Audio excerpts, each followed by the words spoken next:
आज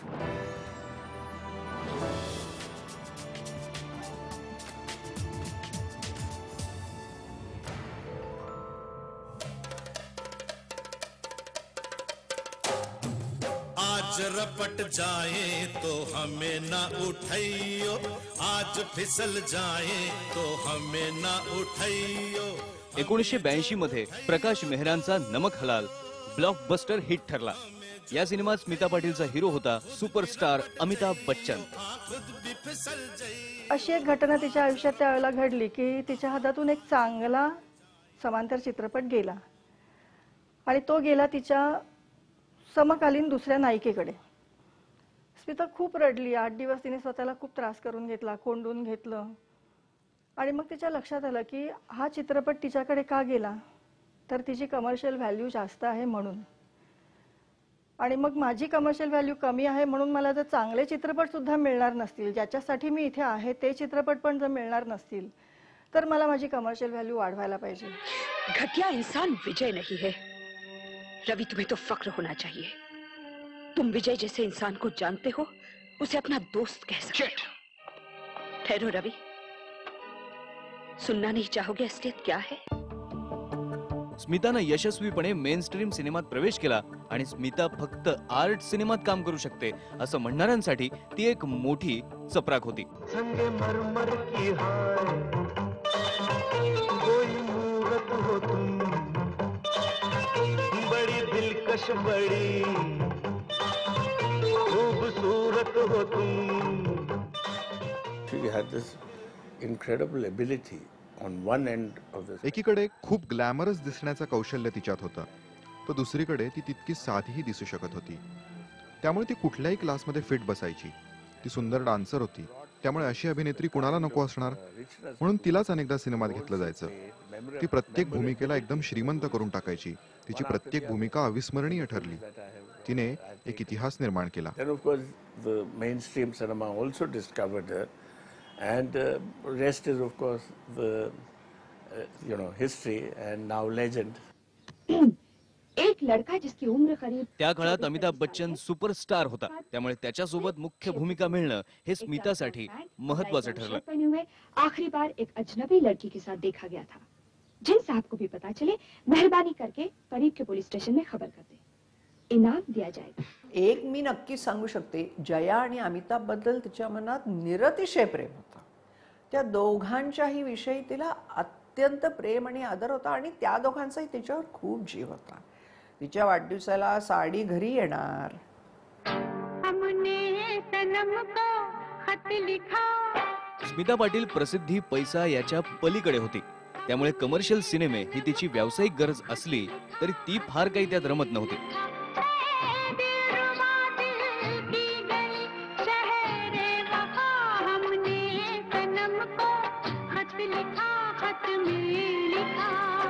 अमिताभ बरोबर जेव्हा ती नमक हरामचं ते गाणं करत होती, पावसातलं गाणं, एवढं गाजलेलं गाणं, ते स्मिता फार अस्वस्थ होती, खूप तिची तडफड होत होती। म्हणजे एकदा तर मला आठवतंय की ते गाणं त्याचं शूटिंग संपून ती घरी आली आणि मांना घट्ट मिठी मारून ती हमसाहमशी रडायलाच लागली की अगं माँ, हे कशासाठी करते मी? मला पैसा नकोय, मला ग्लॅमर नकोय, मला प्रसिद्धी नकोय, मला काहीच नकोय, मग हे असे चित्रपट मी का करते? तिला अनकम्फर्टेबलनेस यायचं जेव्हा तिला काहीतरी ग्लॅमरस खूप पोर्ट्रे करायला लागायचं, कारण तो तिचा स्वभाव नाही बेसिकली। आणि त्याच्यामधली जी सर्टन अमाऊंट ऑफ हिपोक्रेसी जी इन्व्हॉल्ड असते त्याचा तिला त्रासच व्हायचा, त्यामुळे ते तिला डिफिकल्ट होतं। प्रभु, मुझे बेटा चाहिए, मुझे बेटा दो, मुझे बेटा दो, बेटा। त्या काळात स्मितानं कमर्शियल सिनेमे करायचे म्हणून केले। हम दो हमारे दो, कसम पैदा करने वाले की, कांच की दीवार, अनोखा रिश्ता, अंगारे हे सिनेमे कधी आले आणि कधी गेले ते कळलंच नाही। अरे आरती, ये क्या कर रही हो? बेटे को मारना चाहती हो? इसे कुछ नहीं होगा जुबेदा, इसे तूफानों की आदत पड़ने दो, इसे बड़ा होकर तूफानों से लड़ना है। तिने जे येतील ते कमर्शियल चित्रपट साईन करायचा धडाका लावला म्हणजे त्यावेळेला तिने जे चित्रपट साईन केले म्हणजे बदली की आग काय, तजुर्बा काय आणि वाटेल ते चित्रपट तिने तेव्हा केले असतील. तिने काही ठरवून केले नाहीत हे चित्रपट.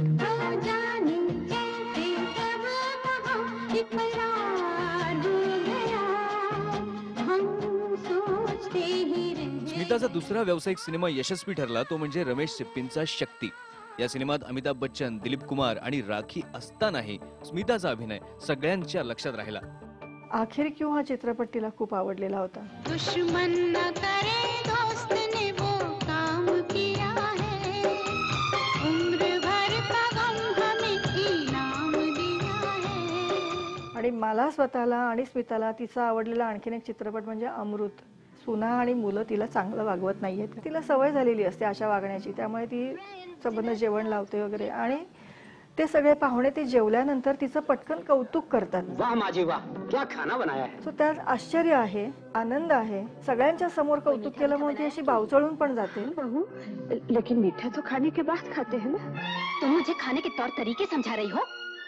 कभी किसी पार्टी में गई हो? फूहड़ कवार. माँ, तुम्हें मेहमानों के सामने तमीज से बात करनी चाहिए. आप इनसे कहिए कि ये यहाँ से चली जाए. आणि तेवढ्यात फटकन ती सून म्हणते की अंदर जाओ. तिचा अपमान करते. हा अमुक अमुक शॉट जो आहे ना, बस जिंकलंस म्हटलं तू. एवढं मी म्हणता क्षणी तिने असा घट्ट माझा हात पकडला. मला म्हणाली तू तू नोटीस केलास तो क्षण. म्हटलं अर्थात. रडायला लागली. म्हणाली मला स्वतःला हा क्षण, हा शॉट एवढा आवडलेला आहे.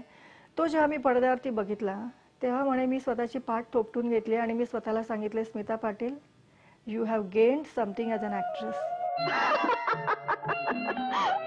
अच्छा खा लो तो मोटी नहीं होगी. भाई साहब आपने लिया? हाँ जी. Have some more please. Commercial सिनेमामध्ये सुद्धा आपल्याला शक्ती, नमकहराम, आखिर क्यों, वारिस असे सगळे चित्रपट दिलेले आहेत. अर्थ सुद्धा म्हटलं तर तो पॅरलल सिनेमा होता, पण तो कमर्शियली सक्सेसफुल सिनेमा होता.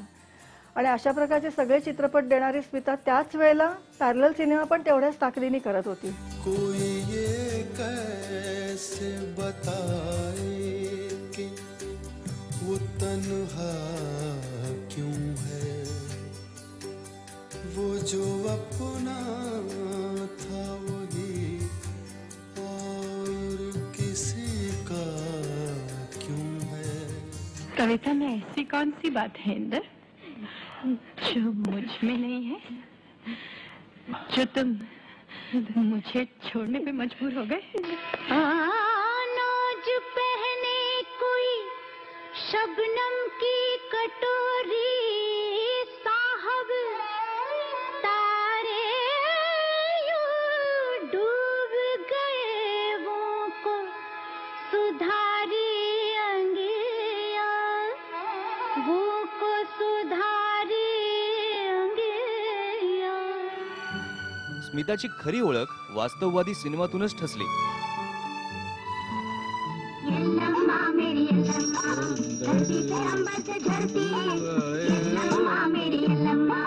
मास्टर जी, ऐसा कब तक चलेगा? इस जुल्म का कोई अंत है ही नहीं. हमको शांति से जीने का हक ही नहीं है क्या?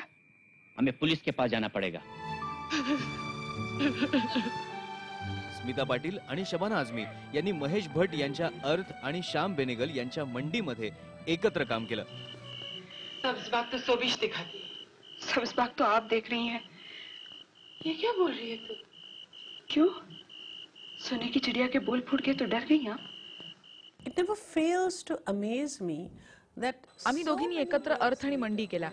फार लोकांना माहिती नसेल पण आम्ही तृप्ती नावाच्या एका सिनेमातही एकत्र काम केलं होतं. मी अनेक वर्ष देशांमध्ये फिरतेय, आजही फिरते. तेव्हा मला असं जाणवतं की मी आणि स्मिता लोकांच्या मनात इतके एकत्र आहोत की माझ्या मते स्मिता सहज स्मिता आझमी म्हणून आणि मी शबाना पाटील म्हणून ओळखलं गेलो असतो. समांतर सिनेमांची चळवळ ही एक निमित्त ठरली म्हणून आम्ही एकमेकांच्या खूप जवळ होतो. आपकी और स्मिता पाटिल की फिल्में हमको बहुत अच्छी लगती थी. So we sort of connected in this deep kind of way. पिछले कई दिनों से तुमने मेरा जीना हराम कर दिया है. रोज रात मेरे घर में आकर रोती हो और इतनी होशियारी से रोती हो कि सिर्फ मैं ही सुन सकूं. I think of Earth, I think of the great Smita Patil. मी जेव्हा अर्थचा विचार करतो तेव्हा स्मिता पाटीलच आठवते. आज 25 वर्षांनंतरही या सिनेमाने त्या काळी गाठलेली उंची ही स्मिताच्या अप्रतिम अभिनयामुळेच आहे असं वाटतं. स्मिताचा अभिनय हा खूपच अस्सल खराखुरा होता. त्यात लपवाछपवी कुठेच Had नव्हती. it not been for this spectacular performance by Smita. वो तो ठीक है, मैं अभी अभी सेठ के 3 गुंडों की पिटाई करके कचुम्बर बना के आ रहा हूँ और तूने शाबाशी तक नहीं दी. अरे गुंडे इसीलिए होते हैं कि पिटे और बेटे इसलिए होते हैं कि उन्हें पिटे. स्मिता यशाच्या शिखरावर पोहोचली होती. अवॉर्ड्स, प्रसिद्धी, पैसा काय नव्हतं तिच्याकडे, पण स्मिताच्या मनात कायम एक गृहिणी जागी असायची. तिच्या आयुष्याबद्दलच्या अपेक्षा फारच साध्या होत्या. ती सारखं मला हे नाही करायचं, मला घरात बसायचं आणि मला 8 मुलं पाहिजेत.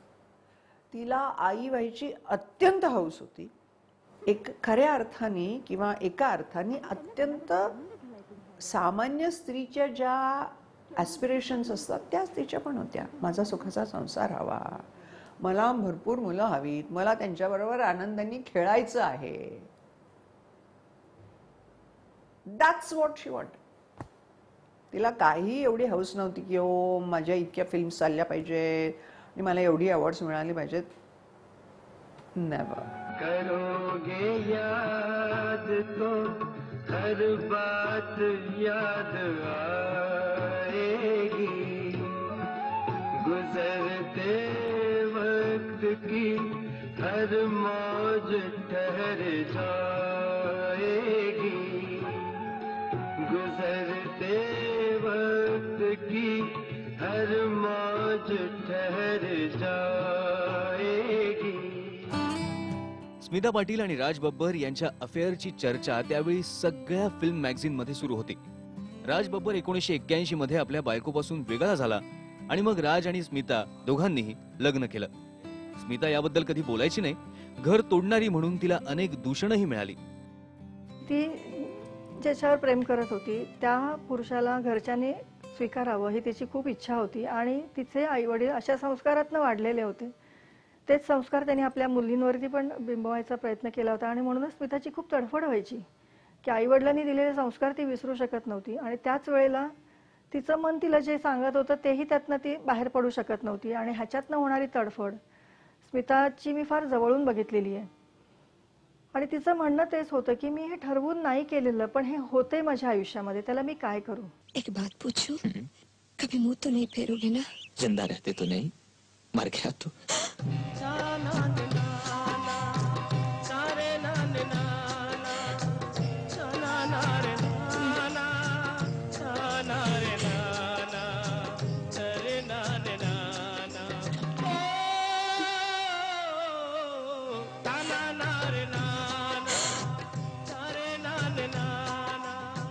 Because she wanted a family. तिला कुटुंब हवं होतं. ती त्याच्या प्रेमात पडली, तोही तिच्या प्रेमात पडला, पण दुर्दैवाने त्याचं लग्न झालेलं होतं. पण ठीक आहे, आता मागे वळून पाहिल्यावर वाटतं की माणसं प्रेमात पडली की असं होतंच. त्याला हात मला.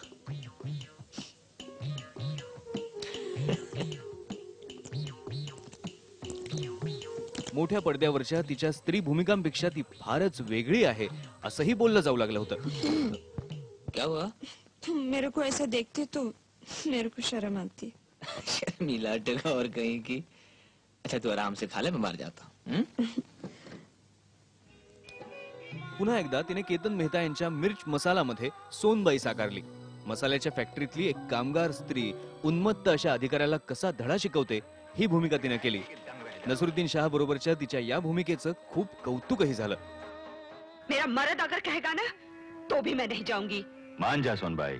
मैं जान दे दूंगी लेकिन उसके पास नहीं जाऊंगी.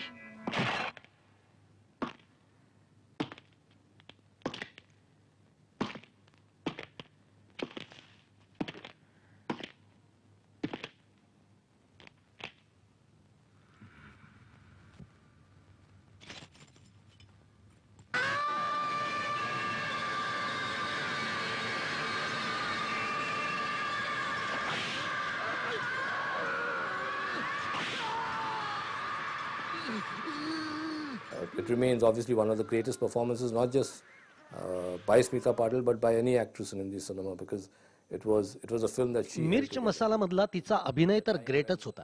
त्या काळात पुरुष प्रधान सिनेमे बनायचे, पण स्मिताच्या बहुतांश सिनेमामध्ये तिचं कॅरेक्टर लीड असायचं आणि ती भूमिका ती ठोस आत्मविश्वासानं उभी करण्यात यशस्वी व्हायची. It was done with a lot of power and conviction. इतकंच नाही तर तिने कोणत्याही सिनेमात केलेल्या भूमिका ठसठशीत असायच्या आणि म्हणूनच तिचं कॅरेक्टर प्रेक्षकांच्या लक्षात राहायचं. बेटी, तुम ही हमारा सहारा हो. हम सबकी खातिर तुम्हें ये काम करना ही होगा. अम्मा पाशा, मुझे जहर दे दीजिए. मैं मर जाऊंगी, लेकिन ये सब नहीं करूंगी. 1985 मध्ये वयाच्या अवघ्या 31व्या वर्षी तिला पद्मश्री पुरस्कारानं सन्मानित करण्यात आलं. पण पुढच्याच वर्षी यशाच्या शिखरावर असलेल्या स्मिताचं आयुष्य अचानक संपून गेलं. 13 डिसेंबर 1986 मुलाला जन्म दिल्यानंतर तिनं शेवटचा श्वास घेतला. माझे डोळे, माझं हसणं, मी दिसतोही तिच्यासारखाच, सगळं तिच्यासारखंच. आम्ही सारखे दिसतो. शक्य झालं तर मला एक विग आणून द्या आणि मी तिला पुन्हा तुमच्या समोर उभं करेन. भारतीय सिनेमात स्मिता पाटील पडद्यावर प्रत्येक भूमिका जगली. 10 वर्षात 70 सिनेमे, मराठी, गुजराती, बंगाली, तेलुगू, कन्नड आणि मल्याळम. फक्त मराठी आणि हिंदी नाही तर तिने एकूण 8 भाषांमधले चित्रपट केले होते. आणि हे तिने मला हे करायचंय, मला हे मिळवायचंय असं काही नाही. तिच्याकडे आली कथा, तिला भावली, भूमिका आवडली की तिने केली. मग ती भाषा कुठची का असेना. इधर अकेली काय को बैठी तू? हाँ? क्या देख रही? मक्का ये बस बॉम्बे को जाता. हाँ. नारायण मामा आएगा मेरे को ले जाने को. हाँ हाँ, जरूर आएगा. तेरे को बम्बई ले जाएगा, स्कूल भेजेगा, अच्छे अच्छे कपड़े देगा पहनने को. तू जाएगी ना? हाँ? स्मिताच्या जाण्यानं एक पोकळी निर्माण झाली. ती भरून काढणं आजपर्यंत तरी शक्य झालेलं नाही. She was an amazing. ती ग्रेट कलाकार होती. स्क्रीनवर आल्यावर ती तुम्हाला भारावून टाकायची. एखादा सिनेमा वाईटही असेल पण स्मिता जेव्हा पडद्यावर यायची तेव्हा तुम्ही खिळून राहायचात, कारण ती प्रामाणिक होती. Go to a film, the film would have been bad, but whenever Smita walked on the screen, you were kind of riveted.